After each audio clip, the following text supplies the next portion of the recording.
Kit વિશે મને ખરી 9 મહિના પહેલા ખબર પડી, પણ 9 મહિના પહેલા કેવી રીતે ખબર પડી? તો 11 મહિના પહેલા મને હાર્ટ એટેક આવ્યો તો, યુએન મહેતામાં હતો, ઓલરેડી 2 સ્ટેન્ટ લાગેલા છે, બરાબર. તો ત્યાંથી મને રજા આપી. તો યાર મિત્રો જોવા આવો ને, એવી રીતે તેજસ પંડ્યા સાહેબને કૃપા ભાભી અમારા જૂના સંબંધ છે, એટલે એમને ખબર પડી, એટલે ઘેર રેસ્ટમાં હતો એટલે જોવા આવ્યા હતા.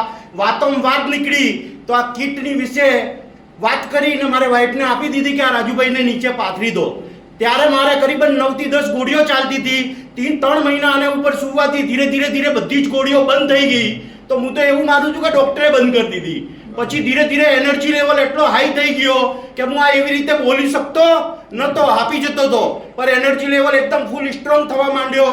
પછી બીજી વસ્તુ કે હું ટ્રેનમાં બી કઈ જાઉં ને કે રાતે બી શું તો બાજુમાં કોઈ સુવે ને તો રાતે ઉઠાવો કે ભાઈ તું તો સૂતો નથી ને અમને સુવા દેતો નથી, બરાબર. આટલો નસકોરા બોલતો હતો, તો નસકોરા હાવ બંધ થઈ ગયા. ધીરે ધીરે એકદમ પરફેક્ટ એક નાના છોકરા જેવી એનર્જી આવી ગઈ. એટલે આ અંદરથી દિલથી બોલું છું ને દિલથી ડેમો કરીને બતાવું છું. એટલે મારું મિશન છે કે આ લાખો લોકોની જિંદગીઓ સવારવાની છે.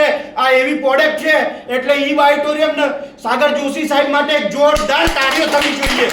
એવી ચમત્કારિક પ્રોડક્ટ બનાવી છે કે મારી તો લાઈફ ચેન્જ થઈ ગઈ. અગર આ કિટ 9 મહિના પહેલા કરતા મને 12 મહિના પહેલા મળી ગઈ હોત તો હાર્ટ એટેક આવત નહીં, બરાબર. તો એટલે જ હું તમને હાથ જોડીને વિનંતી કરું છું કે આજે નાના છોકરાઓને હાર્ટ એટેક આવે છે, એટલે કોઈને ઘરમાં હાર્ટ એટેક ના આવે ને મારી જે હાલત થઈ હતી એવી કોઈને ના થાય. એટલે આ કીટ તમારે ઘર વસાવજો ને યુઝ કરજો. Thank you.